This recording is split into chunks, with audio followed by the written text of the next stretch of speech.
Hi and welcome. I'm Andy Mircha and you're watching A News.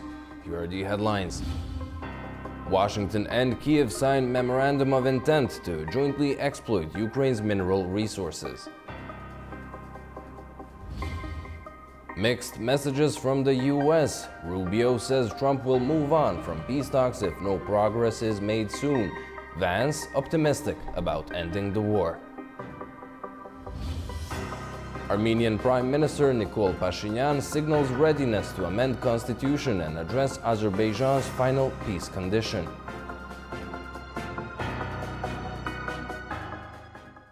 Thank you for tuning in. The US and Ukraine have signed a memorandum of intent on jointly exploiting Ukrainian mineral resources.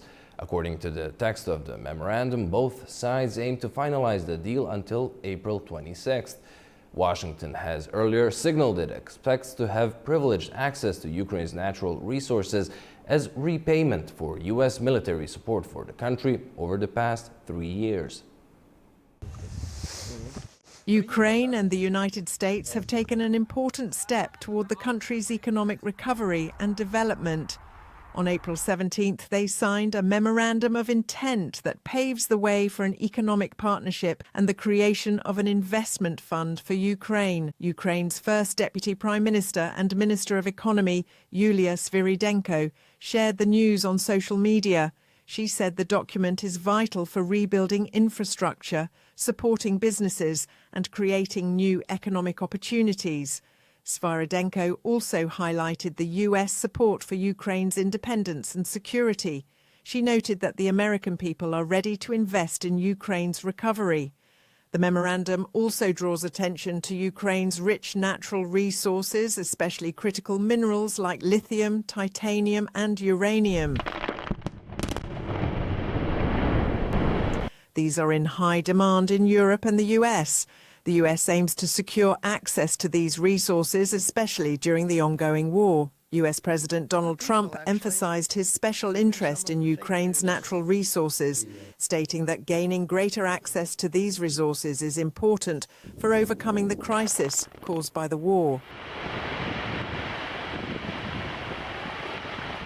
I'm dealing with President Zelensky. I'm dealing with President Putin. I'm trying to get the money back that, or secured, because, you know, Europe has given $100 billion. The United States has given $350 billion because we had a stupid, incompetent president and administration. 350. But here's worse. Europe gave it in the form of a loan. They get their money back. We gave it in the form of nothing, so I want them to give us something for all of the money that we put up.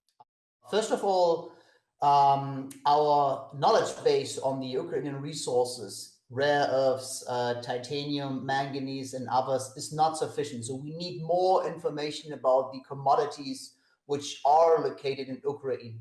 First. Second, a huge problem for the US is that there are not so many American companies who are able to mine and to process these rare earth elements, because since almost 2 decades, Chinese companies dominate this sector. So it's easy to say on a political level, let's get these critical elements from Ukraine, but on a practical level, it's not so far clear which companies, Americans, British or German or whatever companies, will be able to do this right now when the war continues. This agreement holds great importance for both Ukraine and the US economically and geopolitically. The use of Ukraine's natural resources is a strategic issue for Western countries. The memorandum goes beyond economic cooperation. It is also a key step towards supporting Ukraine's independence, security and future development. US President Donald Trump claims China has reached out after the latest round of tariffs. While he stopped short of confirming direct talks with Chinese President Xi Jinping, Trump says communication is happening at high levels. Adding that a deal with Beijing is likely, Trump warned that if not, the US will move forward on its own terms. He also announced a delay on the TikTok agreement, saying it will wait until trade issues are resolved. I have a very good relationship with President Xi, and I think it's going to continue. And I would say they have reached out a number of times. Xi or they? Well, the same. I view it very similar. It would be top levels of China. And if you knew him, you would know that if they reached out, he knew exactly. He knew everything about it. He runs it very tight, very strong, very smart. And yeah, we're talking to China. Well, we have a deal for TikTok, but it'll be subject to China. So we'll just delay the deal till this thing works out one way or the other. And I think it's a good deal for China. The TikTok deal is very good. TikTok is good for China. And I think they'd like to see us do a deal, especially the deal that we have pretty much done with some of the best companies in the world. In the meantime, Chinese President Xi Jinping met with Cambodia's Prime Minister Hun Manet in Phnom Penh on Thursday on the final leg of his Southeast Asian tour. Cambodia's government says the two countries have signed and exchanged 37 documents during Xi's visit. They cover areas such as investment, trade, and finance. Beijing has already invested billions of dollars in Cambodia's infrastructure, including roads and airports, and is the country's largest creditor. Xi's visit follows stops in Vietnam and Malaysia. The price of everyday essentials like Nikes, Levi's jeans, and Gap t-shirts could soon spike in the U.S. as fresh tariffs threaten the Asian factories at the heart of the global clothing supply chain. A wave of new trade measures is already disrupting key manufacturing hubs like China, Vietnam, and Indonesia. The American consumer may soon feel the pinch as new tariffs reshape global trade dynamics. In 2024, China, Vietnam, and Indonesia accounted for 95% of all Nike footwear production, a staggering concentration now under threat. The U.S. has already slapped significant tariffs on Chinese goods, while Vietnam and Indonesia face 10% tariffs that could rise by July unless new trade deals are reached. Vietnam is particularly in the spotlight, suspected of being an indirect entry point for Chinese goods, either through rerouted shipments or by incorporating Chinese components into exports. This has placed Vietnam and companies dependent on its supply chains, like Gap, in a precarious position. Gap shares have dropped 14% since President Trump's tariff announcement on April 2nd.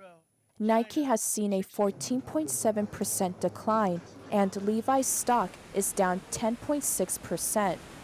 But the impact doesn't end with fashion.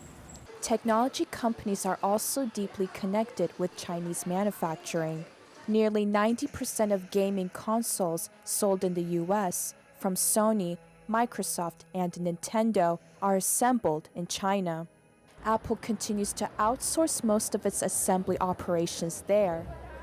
NVIDIA, a leader in AI and graphics technology, relies on Chinese components and contracts Taiwan's semiconductor manufacturing company to produce its chips. Meanwhile, American agriculture is bracing for another hit. During the first U.S.-China trade war from 2018 to 2019, U.S. farmers lost billions in revenue. Now, history may repeat itself. Analysts warn that about 15% of U.S. farm exports went to China in 2024, with the soybean industry especially vulnerable as China remains its largest buyer. As tensions rise and stock prices tumble, the economic impact of these tariffs is set to ripple across multiple sectors, from the clothes we wear to the tech we use and the food we grow. Now over to Ukraine, where one person was killed and more than 100 injured in a Russian missile strike on Kharkiv, according to local officials. 5 children were among those injured in Friday's attack on Kharkiv, which killed one person and injured more than 70 people. That's according to local authorities, which says apartment buildings, an educational institution and a civilian enterprise were damaged. Kharkiv Mayor Ihor Terekhov says at least 15 residential buildings were hit. Residents say it was a frightening time. Так, спали.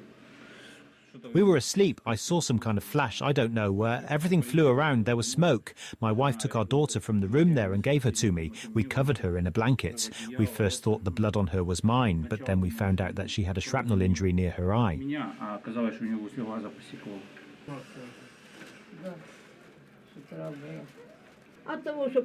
Everything was tossed around in every single room. Glass shattered everywhere, just everything. Ukrainian President Volodymyr Zelensky says Russia has shifted its focus from targeting energy sites to hitting civilian infrastructure. It's despite a US brokered ceasefire agreement which put energy facilities off limits. Though Moscow reduced direct attacks on the power grid, Zelensky warned the overall volume of missile and drone strikes remains unchanged. At a United Nations Security Council meeting on Thursday, Russia claimed Ukraine has launched more than 120 strikes on its energy infrastructure, which Kyiv denies. U.S. Secretary of State Marco Rubio said that Donald Trump would walk away from trying to broker a Russia-Ukraine peace within days unless there were clear signs that a deal could be done. He spoke following the Paris talks the U.S. delegation had with Europeans and Ukrainians on ending the war. But we're not going to continue with this endeavor for weeks and months on end. So we need to determine very quickly now, and I'm talking about in a matter of days, whether or not this is doable over the next few weeks. If it is, we're in. If it's not, then we have other priorities to focus on as well. So if they're serious about peace, either side or both, we want to help. If it's not going to happen, then we're just going to move on. Just hours later, U.S. Vice President J.D. Vance said that the United States is optimistic it can put an end to the war between Russia and Ukraine. Vance was speaking to reporters with Italy's Prime Minister Giorgia Meloni in Rome during their second meeting in 24 hours. The U.S. Vice President said he wanted to update Meloni on the negotiations, saying there are some, quote, interesting things to report. Today, I want to update the Prime Minister on some of the negotiations between. The French nuclear arsenal could help protect Poland, Polish President Andrzej Duda said in a newly published interview. Speaking to Bloomberg, Duda, who has called for Poland to host some of the United States' nuclear weapons on its soil to deter Russia, said French warheads could also bolster Polish defenses. He said Warsaw can accept both solutions. Joining us from Kyiv to talk deterrence on the east of Europe is military expert Ivan Stupak. Welcome, Ivan. Now, the Baltic states, Poland and most recently Finland have decided to withdraw from the treaty banning anti-personnel mines. There have been criticisms globally, but their counter-argument is the sheer proximity of Russia and their fears that Moscow will invade them next. What do you make of their latest steps? It's a great step for all these countries, for Baltic countries, for Poland, etc., etc. I will explain you why.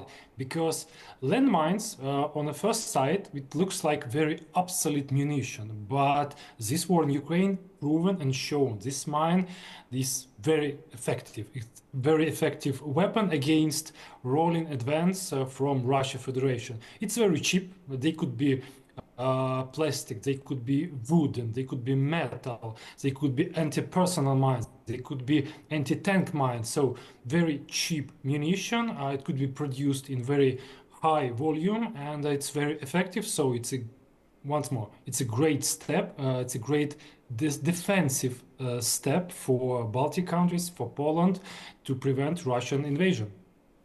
We've heard the Polish President Andrzej Duda today calling for the French to position their nukes on Polish soil. He earlier called for the U.S. to do the same. How realistic would you say that is to happen, and what countermeasures would Moscow take? Okay, look, I'm totally sure this idea it's very bad and it's only just a political decision. It's only political call. I will explain you why. Because in Europe, we have, not in Europe, in world, we have a special treaty which restricts transferring a nuke weapon, weapon of mass destruction, special rocket systems among different countries. And Poland and France also signed this treaty, so it's not allowed to transfer nuke munition to third countries, to third parties. And I'm totally sure French government won't do it, and it's only remain as a Polish call. We could see the same situation in Russia Federation. Okay, Russia transferred some nuke munition from Russia to Belarus, but nobody knows for sure. Is it here? Is it in Belarus, or it's just papier mâché, or just a plastic cover without any cover inside, without any nuke munition inside? So it's only calls. Don't estimate it from very high point. Well, Ivan, thank you so much for joining us and sharing your insights. Hungary is expecting to finalize a trade deal with the United States in the hopes to offset the likely impact of tariffs imposed by Donald Trump. In 6 months' time, Hungary says it is expecting to finalize a trade deal with the U.S. to help cushion the impact of President Donald Trump's tariffs. That's what Prime Minister Viktor Orban told local news media called OT on Thursday. As far as we are concerned, we are in talks with the Americans about economic issues which would be advantageous for us. The tariffs will be negative for us, but we negotiate about other economic deals to offset those tariffs. As a member of the European Union, Hungary relies heavily on its car industry, a key driver of its economy.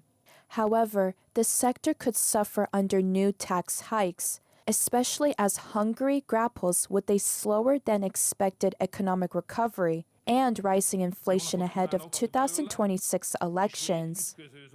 Under Trump's current policy, the EU faces 25% tariffs on cars, steel, and aluminium, as well as border levies on most other goods. Viktor Orban has been a close Trump ally for more than a decade. He believes Republicans will stay in power for 12 years, advancing what he described as a patriot Republican vision for America. Still in Hungary, the ruling Fidesz party has said it's preparing a pair of documentaries, one alleging ties between Hungarian political actors and US aid, and another chronicling the impact of mass migration across the continent. Hungary's ruling Fidesz party is preparing a documentary film exposing alleged links between certain Hungarian political and media actors and what it describes as an international network of political corruption tied to the USAID scandal, Hungary Today reports. According to Fidesz, the documentary will explore how various Hungarian NGOs, political groups and liberal media outlets, despite declaring themselves independent, have received foreign funding. The film will be based on documents, interviews and reports.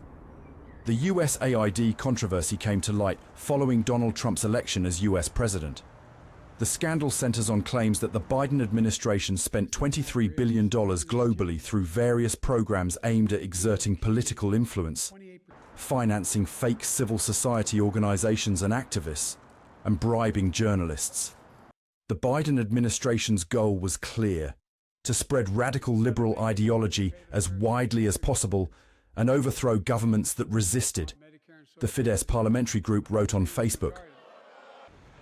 In addition, Fidesz is planning a second documentary focusing on the 10-year history of Europe's migration crisis. It will cover the Hungarian government's decision to fortify its borders, the construction of a border fence, and the broader political debates and backlash from EU leaders who support migration.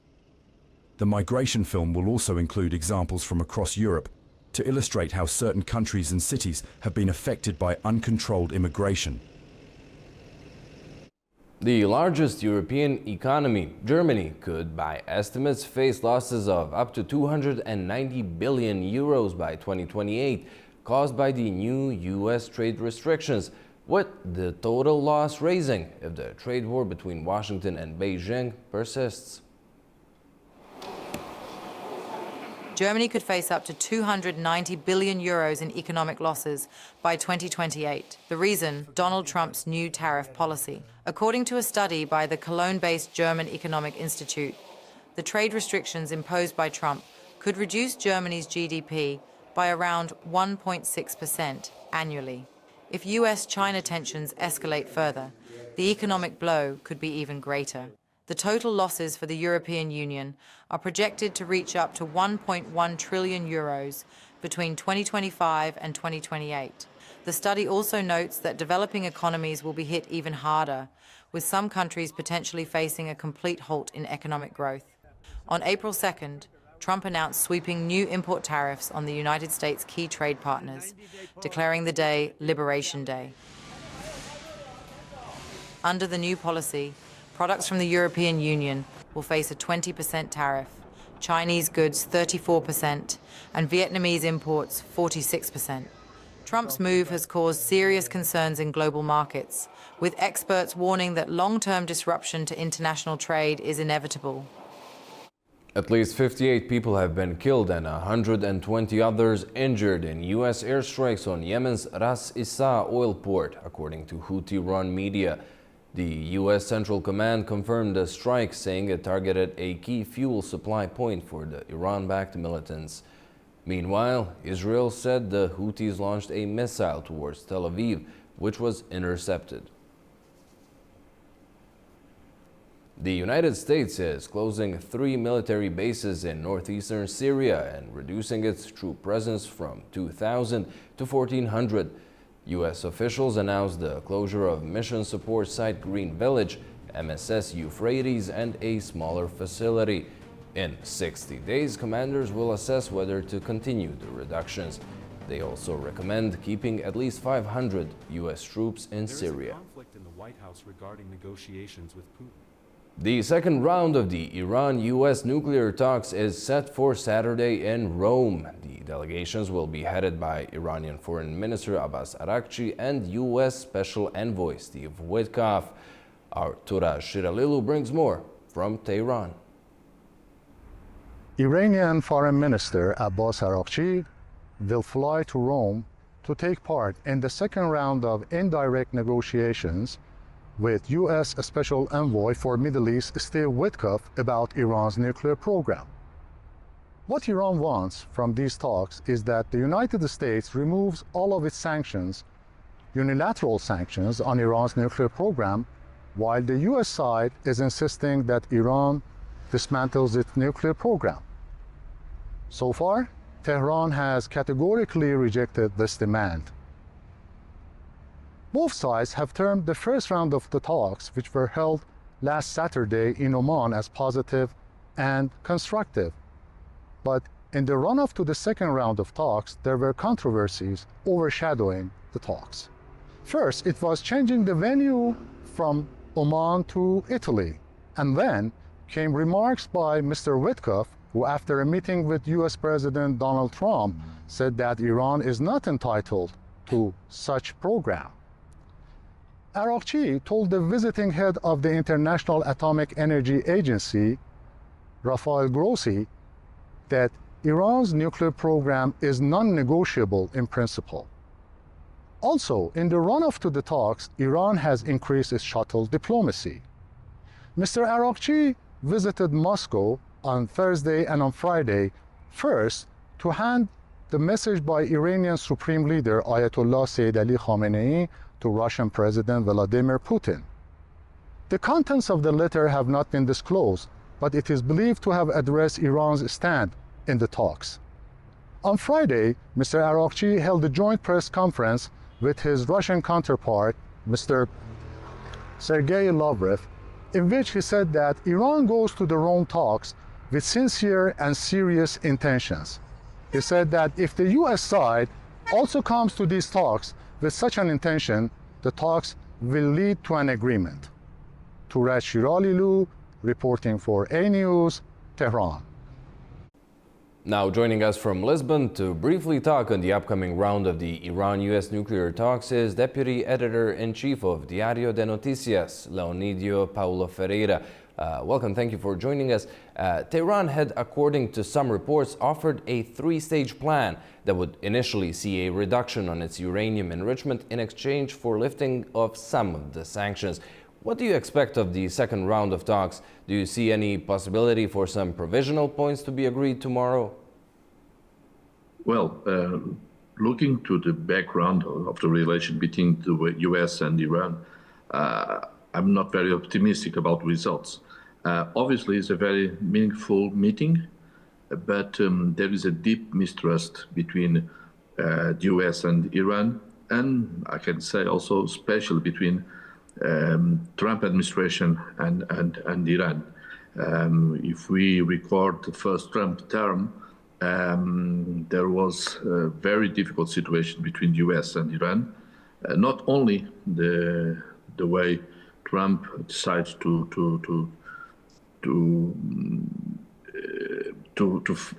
finish with the agreement made by Obama, but also the killing of an important military leader of Iran in Baghdad in 2020 by a drone ordered by Trump. Then, obviously, it's an important meeting. We can hope that some positive agreement will result, but personally, I would say that I'm not very optimistic about that. Well, Trump has threatened with bombs if a deal isn't made. The New York Times reported that he had waved off an attack on Iran's nuclear sites planned by Israel for next month. How likely would you say a military escalation is if a deal is not made? Well, if you look to the recent months, there was two direct clashes between Israel and Iran, but both sides avoided escalation. I think that concerning the US, Trump probably is trying to put some pressure on Israel to avoid an attack to the Iranian military installations by diplomatic reasons, but also because it will be difficult to be successful. We know that many of the sites are buried deep in the ground. But anyway, Trump in a certain moment is threatening to attack. In other moments, he said that he has no worry to attack. Then I don't believe that US will be thinking in an attack in this moment. I think it's not a priority to the US. But when we look to Israel, it's a different thing, and depends of the pressure of the US to avoid any kind of Israel attack. And probably the reason that we have to look very careful to these negotiations is how the mistrust between US and Iran will affect or not the evolution of the negotiations, and if there is some positive dialogue, if it will contribute to avoid an attack by Israel. Well, Leonidio, thank you so much for joining us and sharing your opinion. Thank you, bye-bye.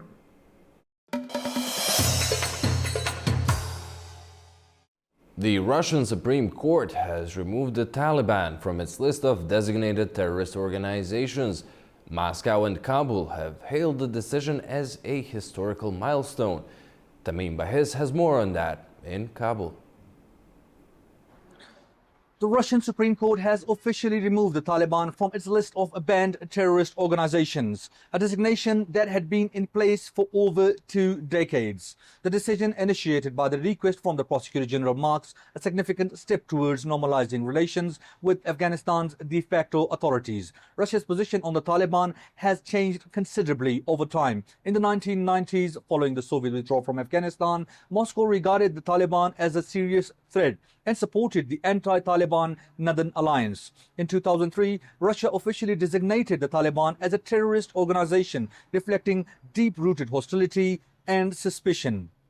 However, beginning in the 2010s, Russia adopted a more pragmatic approach, initiating dialogue with the Taliban as concerns grew over the rise of ISIS in Afghanistan. This shift became more visible during the Doha peace process, when Russia hosted Taliban delegations in Moscow in 2019 and 2021, alongside other Afghan political figures to discuss the country's future. Although Russia has not formally recognized the Taliban government, it has kept its embassy in Kabul operational since the group regained power in 2021. Russia's main interests remain focused on regional security, preventing the spread of extremism into Central Asia and preserving a strategic influence amid the retreat of Western powers. Dmitry Zernov, Russia's ambassador to Afghanistan, formally informed the acting foreign minister Amir Khan Muttaqi of the Taliban's removal from the list of banned organizations. Both sides described the move as a historic step towards strengthening political and economic cooperation between Moscow and Kabul. This is Tamim Bahis in Kabul for A News. Armenia has voted in favor of a UN resolution condemning Russia's aggression against Ukraine. The resolution, which passed with 105 votes, backs the creation of a special tribunal for Russia's war crimes in Ukraine. The US and Russia were among the 9 countries that voted against, while 33 countries abstained. Armenia had previously abstained from similar resolutions multiple times, but this marks its first public criticism of Russia's actions. Armenian Prime Minister Nikol Pashinyan has officially declared his government's intention to remove references to territorial claims on Karabakh from the country's constitution, which is a long-standing demand from Azerbaijan in the ongoing peace process. Prime Minister of Armenia Nikol Pashinyan stated that Armenia's new constitution should exclude references to the 1990 Declaration of Independence, which has been seen as the legal and ideological basis for claims over Azerbaijani territories. Although the current constitution does not explicitly mention the annexation of Karabakh, it references the declaration which cites the 1991 decision by separatist forces to join Armenia. Azerbaijan has consistently insisted that the removal of such references is a prerequisite for signing a final peace agreement. Despite a general consensus on the treaty's content, Baku maintains that it will not sign the deal until the Armenian constitution no longer implies territorial claims. Azerbaijan also continues to demand a joint statement declaring the dissolution of the OC Minsk Group's mandate. Pashinyan has now instructed officials to begin drafting a new constitution to be put to a national referendum, tentatively scheduled for May 2026 to coincide with parliamentary elections. The Prime Minister justified the decision on internal political and legal grounds rather than external pressure, suggesting the declaration's principles contradict Armenia's current statehood. Nevertheless, domestic challenges persist. Opposition forces in Armenia, some of which continue to leverage the Karabakh issue, are seeking to undermine the government's legitimacy ahead of the vote. Forecasts suggest that the Pashinyan's party may struggle to retain a parliamentary majority, placing the referendum's outcome in doubt. Meanwhile, Armenia has linked the dissolution of the OC Minsk Group to the peace treaty's finalization, a stance Baku opposes. Azerbaijani officials argued that all conflict resolution mechanisms must be dismantled if the conflict is officially declared over. Pashinyan's recent remarks reflect a shift in political tone, yet experts note that real progress hinges on 2 developments: formal approval of the new constitution and the removal of all remaining structures tied to the conflict, including the Minsk Group. Without these, a lasting peace agreement remains elusive. Iranian President Masoud Pezeshkian is set to visit Azerbaijan on April 28th, accompanied by a large delegation in an effort to boost economic ties. According to Iran's Chamber of Commerce, the delegation will comprise of around 110 representatives from the private sector, particularly from the Ardabil and other northwestern provinces. Talks are expected to focus on trade, regional cooperation, and investment opportunities. Turkey has pledged major support to Syria's rebuilding efforts following the end of the civil war. Visiting Damascus, Turkish Trade Minister outlined plans for wide-ranging cooperation in trade, infrastructure, and institutional development. Turkey says it will help Syria develop institutional capacity and address infrastructure deficiencies. The announcement was made by Trade Minister Ömer Bolat on Thursday during an official visit to Damascus. He spent 2 days in the Syrian capital meeting with top government officials and business leaders. The trip focused on reviving cooperation in trade, customs, transportation, investment, finance, banking, contracting, and energy partnerships. Bolat held talks with the country's economy and industry minister Nidal Al-Shar, finance minister Mohammed Yasser Barnia, transportation minister Yarub Suleiman Badr, and the head of the land and sea ports Kutaybe Ahmad Badawi. During the meetings, Bolat congratulated Syrian officials on what he described the country's December the 8th revolution, which marked the end of a devastating civil war that had ripple effects across the region, including in Turkey. Speaking to members of the Damascus Chamber of Commerce, Bolat pledged Turkey's full support for Syria's reconstruction efforts. Infrastructure, economic legislation, and institutional capacity are now being re-established in Syria, and the government of Turkey will support the development of institutional capacity and infrastructure deficiencies to the extent requested by the Syrian government. Like all ministries in Turkey, we have been instructed by our president to support Syria. The establishment of a new free Syria here will be your work, and we, as your Muslim brothers and neighbors, have the duty to support you. Bolat says that Turkey stands ready to share its experience and technological capabilities with the Syrian people. This visit signals a major step forward in regional cooperation and Turkey's readiness to support the country's path to recovery. And in aviation news, Istanbul's airport will become the first in Europe to utilize a high-tech solution that allows it to use 3 runways for takeoffs and landings at the same time. Istanbul Airport has activated a cutting-edge air traffic system that allows 3 aircraft to take off or land simultaneously, completely independently of each other. The busy hub will be the first in Europe capable of using 3 runways at the same time.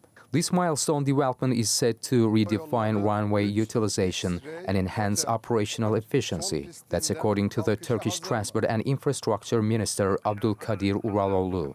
The system is already implemented in airports across the United States and is expected to significantly increase the speed of air traffic flow and expand the airport's dynamic capacity. According to Eurocontrol's data, there are more than 1,300 flights a day taking off from the country's largest airport.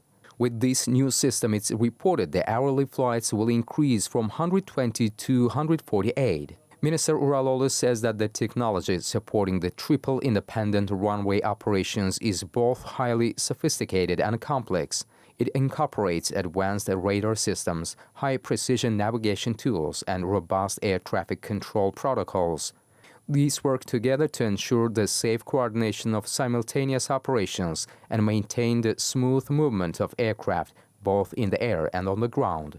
Additionally, the setup includes automated prediction structures that analyze and forecast flight routes and traffic patterns.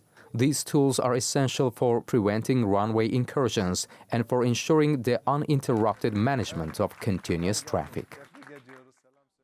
Well, that's all we have for you for now. Thank you for watching and do stay tuned to A News.